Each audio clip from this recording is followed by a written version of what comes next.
May I come in, ma'am? Please. Good afternoon, sir. Good afternoon. Yeah. Good afternoon. Tell the board something about yourself.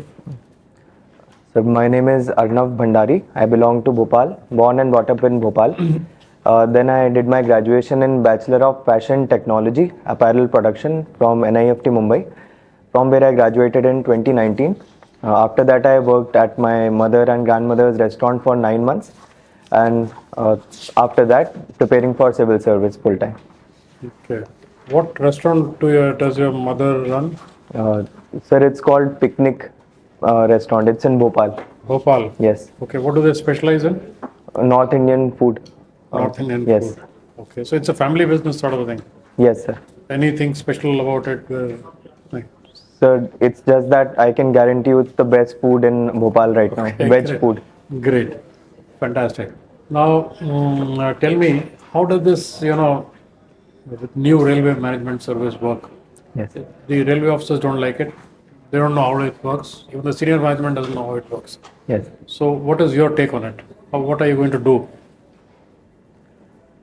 Sir, currently I have very limited knowledge because I only had a few people to interact with.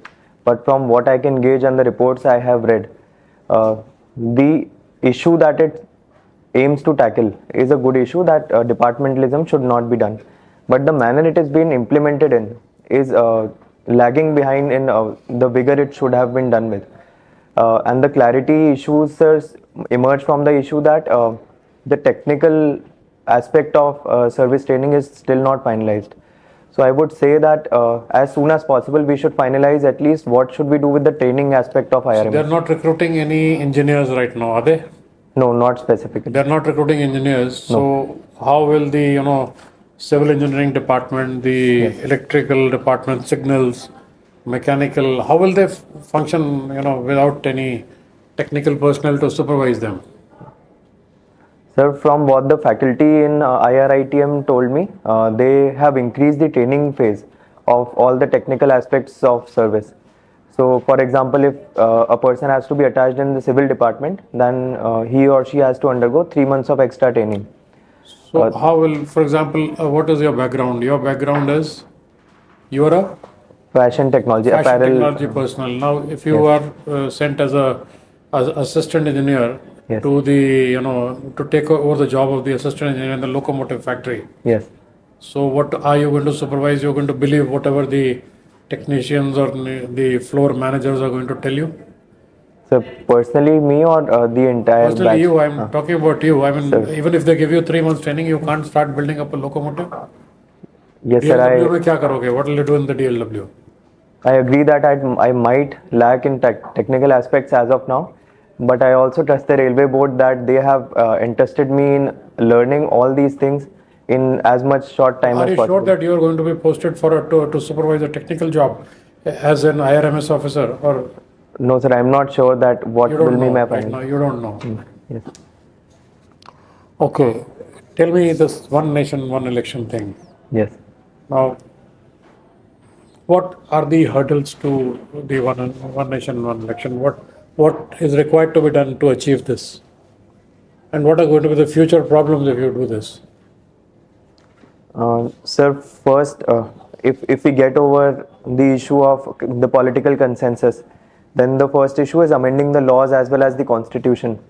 We will have to amend some articles which say that elections must happen every 5 years, and the party, That is an easy thing. If there's a consensus, they'll do it. Yes, yes, yes. What specifically will have to be amended as far as the...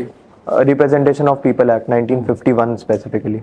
No, what is going to be the hurdle and how do you amend? What do you amend to take care of it? Sir, I am Once unable you to... implement the one nation, Yes. one election Yes. policy, what happens after that? Imagine what will happen. Sir, What hurdle can come after that? Once elections happen all over India, yes, they're done and completely, governments have been set up in all the states. yes, yes, What yes. will happen after that, after 2 years? Sir, the government, which has the trust of all the legislators, might lose the trust of all the... So what do you need to do? That is the biggest hurdle. What do you need Yes. to do? Sir, the most practical suggestion that I have heard as of now is having elections in the period of 2.5 years, so that we are able to maintain the continuity So as if it well as. falls after 6 months, then what happens? What Sir, happens to the rest of the Ded Saal? Sir, they are saying, and I also support this view, that a caretaker government must be formed, in which an equal representation of all the parties is taken. So we might be running the entire country with caretaker governments throughout, because the frequency with which governments are falling these days. Yes. I mean, it seems that with this kind of a suggestion, we'll be running the whole country with caretaker governments only. Sir, the part I was focusing upon is that if we have this provision of a caretaker government, this acts as a hedge again for political parties to not do the horse trading that they are doing right now. So it might not even come to caretaker government, and they might not be Don't you think incentivized to do so. outrightly banning Yes. any form of horse trading Yes. is an answer?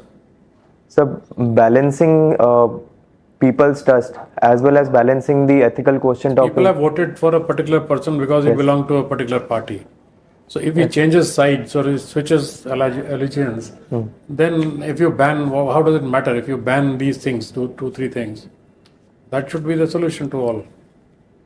What Sir, are I the would hurdles? say that we cannot say with 100% certainty that a person has voted to the party or to the person. No, he's been elected, so that means he's been elected because he was part of a party or because he followed a particular policy. He had a charter for the public, Yes. which the public believed in. Yes. So by changing sides, he's switching sides. He's changing that charter. He's losing the public's trust that way. So Yes. if it is totally banned, then Yes. this will take care of the problem. So one option might be totally banning, but I would still suggest that the second option of periodic election is more practical. Thank you. Thank you. Arnav, good afternoon. Recently, one politician, he said India is not one nation, right? He said nation should have single language, kind of cultural homogeneity. We are actually one state with several nations, right? So how would you respond to such a assertion? Sir, I would say our diversity is the basis of our nation. I don't agree that one nation directly conquers with one language or one culture in its entirety. I say that this feeling of belonging to India and the feeling of oneness as a nation is our basis of nationality and belonging to one nation, and not any particular language or a region or a religion. So I would say that the definition of that person's nation might not be aligned with what it actually is.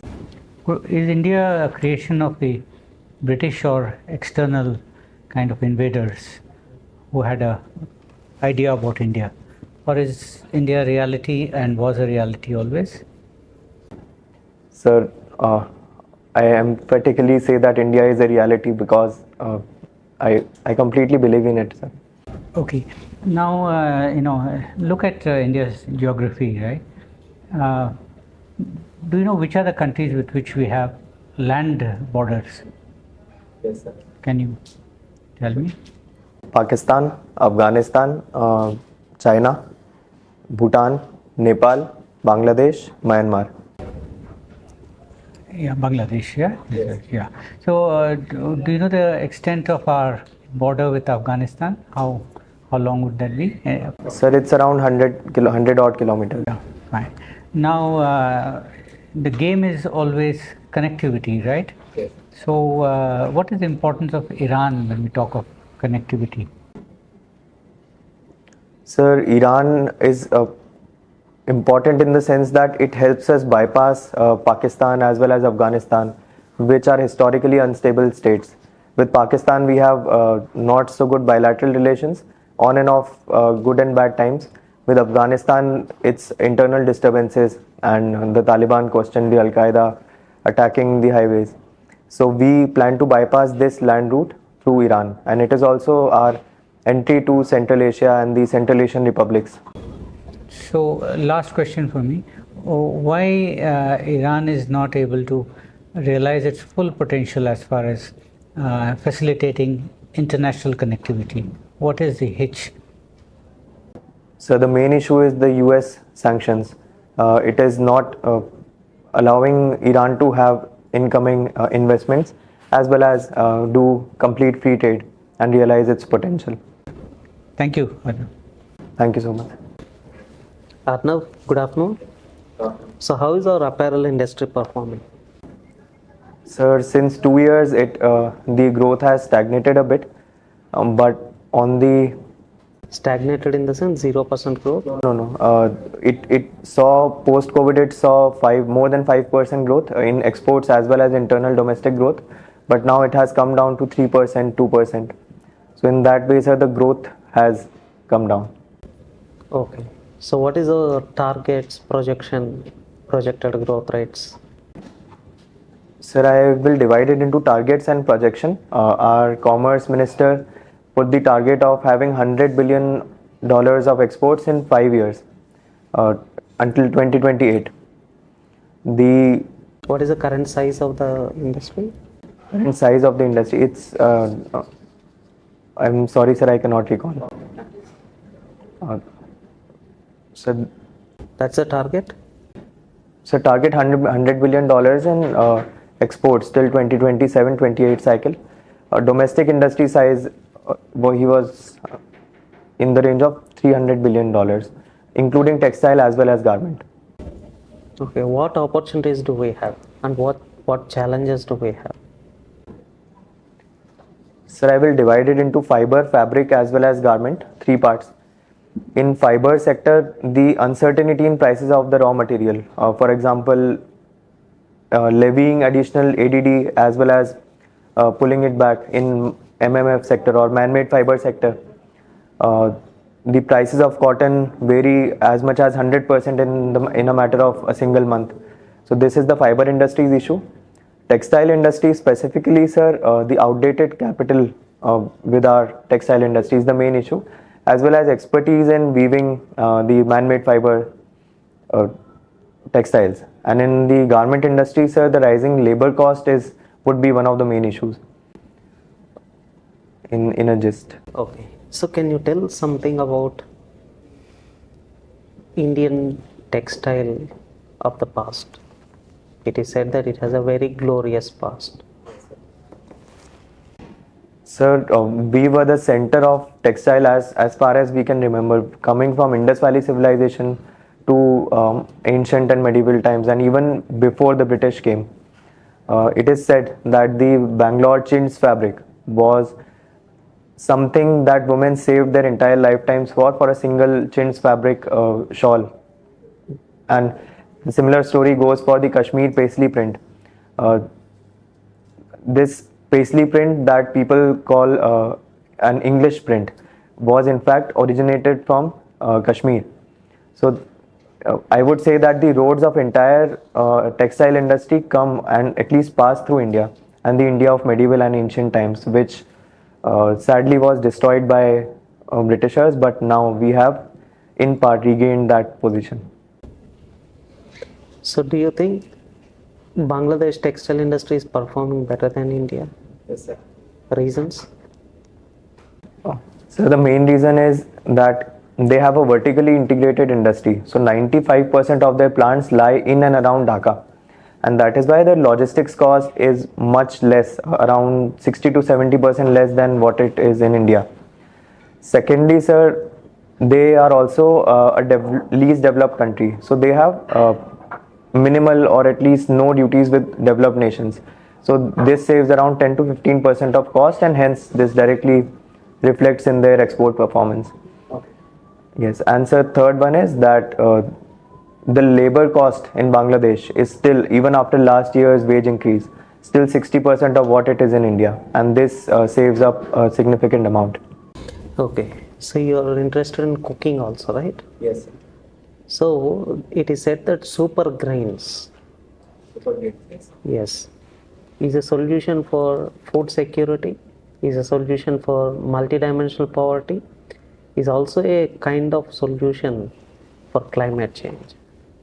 So what is it emphasizing? Sir, they are talking about millets and the nutritional contents, the environmental benefits of millets. What they are saying is that millet is not as it is not skewed in terms of nutritional content. So when we consume millet, we tackle the issue of iron deficiency, micronutrient deficiency, as well as protein deficiency. And environmentally talking, when we grow millets can grow in as little as 25 centimeters rainfall per year. So entire Rajasthan, Karnataka, MP's western belt can in fact cultivate millet even without irrigation. And the methane emissions of rice can be saved. The emissions that are incurred in supplying water as well as additional electricity in taking water out of the ground can also be saved. And in that manner, we can also add to our environment cause. Okay, one last question. Recently, Article 371 has been in news. Why and what is it about? Sir, recently our Prime Minister visited Jammu and Kashmir Valley for the first time after abrogación of Article 370. And we are about to celebrate a 5-year anniversary of Article 370 also. And the overall what it is about, Article 370, sir? I'm talking about Article 371. 371. I'm sorry, sir, I misheard the question. This relates to Ladakh and the locals' demand of having a 6th schedule status for Ladakh and converting into a state. And we are proposing that instead of adding it to 6th schedule, we should add it. We should have special provision in Article 371 itself, so that we can balance both our national security needs as well as the local people's aspirations. Okay, thank you. Okay, good afternoon, Arnav. Continuing with food, do you think a plant-based diet is an answer to climate change? No, ma'am, I don't think so. At least with the facts that I have. Yeah, why not? Just 2-3 quick responses. If we do a point-by-point comparison of plant and animal-based diet, so we only have limited amount of land available in the world as of now. Barring Africa, most of the land in Asia as well as US as well as the entire European continent has already been put into cultivation. So if we aim to tackle half of the nutritional capacity that is being supported by non-veg diet with a plant-based diet, then we will need that much more area to be cultivated by land. And that with it comes with all the extra emissions, extra pesticides, extra emissions of supplying water. Secondly, ma'am, if we see per person emissions of non-veg diet vis-a-vis veg diet, they are roughly the same. If we see Is that so? per person emissions, ma'am, if the entire industry is taken, then the non-veg emissions are much more higher. And the issues of emissions are now being tackled by technologies like methane capture as well as recycling the waste that is excreted by animals. So I would say that yes, we can scale down non-veg diet to a bit and the unsustainable part of it, but completely phasing out will also, apart from the environment, will also interfere with people's cultural notions, the entire African continent, and also this additional capital that will be needed is it will be a bit problematic. So even in the future, you don't see this happening. Completely plant-based, ma'am, I am skeptical. Have you heard of veganism? Yeah. You said you serve vegetarian food in picnic, so I'll remember to go there if I'm in Bhopal. But has the concept of veganism caught on in India? I don't think it really has. But worldwide it is now becoming very popular. A lot of vegan options are also available. So what do you think of in India, whether we could become vegan? We are vegetarian, but can we also become vegan? Yes. Uh, Ma'am, speaking on this topic, I say that today in India, at least, veganism is a luxury, or affording a vegan diet is costlier for the normal layman person. And on top of that, there's this added arbitrage of knowledge gap. So people often mistake what veganism actually is with completely leaving entire milk products as well as completely leaving some products. But they are not aware that almond milk as well as some soy milk are. Is soya an answer to the protein content, right? So I would say that it's a 2 point problem. First of income and second of knowledge. Yeah, so it's a behavior change is required, right? So, but I think you can get all the nutrients that you need. A common man can also get from being a vegan, right? You were born in Bhopal, certainly after the horrific, tragic gas tragedy, right? Recently there was a docu or a series of film on the Bhopal gas tragedy. Are you aware? Did you see it? I'm aware that it's the railway man, but I have not seen it. I don't particularly like watching series and. No, but it's really praising the railways there, right? The heroism of the railwaymen is what saved a lot of people at that time, right? So I thought that you might have shown some interest in. I know the entire story, ma'am, but Okay, yeah, but you didn't. I did not watch it. Want to watch it. Okay, just coming to fashion, and what is the state of our handloom industry in the country today? Handloom, khadi. Yes. Ma'am, currently the size is around $1 billion exports and around $5 billion industry. The handloom industry, handloom and handicraft industry combined. How much? 5 billion US dollars industry, local, domestically as well as exports, and 1 billion worth dollars of exports. And the recent trend that we see in handloom industry is, ma'am, that the centers of handloom weaving are now being centralized to a part of city. For example, in my state only, Madhya Pradesh, there's this center of Maheshwar. Earlier, Maheshwar weaving used to happen in each and every household. Today what is happening is that the households engaged are halved and the machines per household has increased, and there have come production centers collectively controlled by the entire village. So this is a new trend happening partly because of government's interest in the handloom sector. And there's also, yes ma'am. Thank you. Sorry, in the interest of time, but very interesting. Thank you for sharing this point. I wasn't aware. Yeah. No, what is this leak-free swimsuit?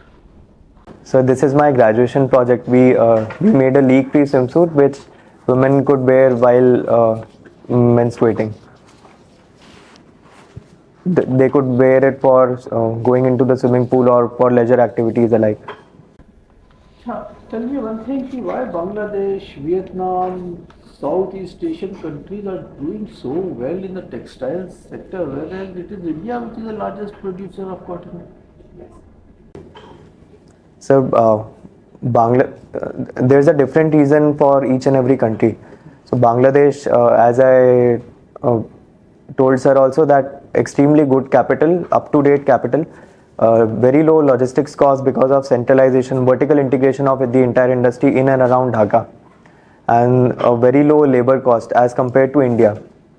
Three main reasons in Bangladesh, and being a least developed country, so it saves up the amount of duties charged while importing in the Western countries. When we come to Vietnam, sir, we see that Vietnam is performing as a satellite industrial center for China. So the entire industry is centered around Ho Chi Minh City, their capital, and because of this, the industry is vertically integrated and in turn saves a huge amount on logistics cost. Secondly, sir, their capital is even better and up to date when we compare it to Bangladesh, and that is why it is taking away the share of Bangladesh. So Vietnam is now specializing in man-made man-made textiles, and Bangladesh is now turning more to cotton textiles. And third reason is, sir, that the factories in Vietnam are acres, tens of acres big. So the economies of scale work very well for Vietnam, even more than they did so with Bangladesh. And sir, Vietnam is also a least developed country, and its local currency is pegged to the US dollars. So people are investing more in Bangladesh, and it has seen that it's come as a central location for FDI in Southeast Asia, specifically because of lower risk when compared to the currency fluctuation. So what steps should India take? Sir, I would say that we should first get hold of the latest technology in cotton textile. Still, the technology is costlier than what it is available in Bangladesh because of import duties, because of less support, or it is around only 15 to 20% when it comes to capital expenditure on these specific machinery. Secondly, sir, I would say that we should focus upon, and we are already focusing upon through PLI, the man-made fiber industry, but not exactly in 100% man-made fiber textiles. We should focus more upon blends, because we are already having expertise of cotton, and we cannot undercut China as of now on polyester as well as other cellulosic fibers.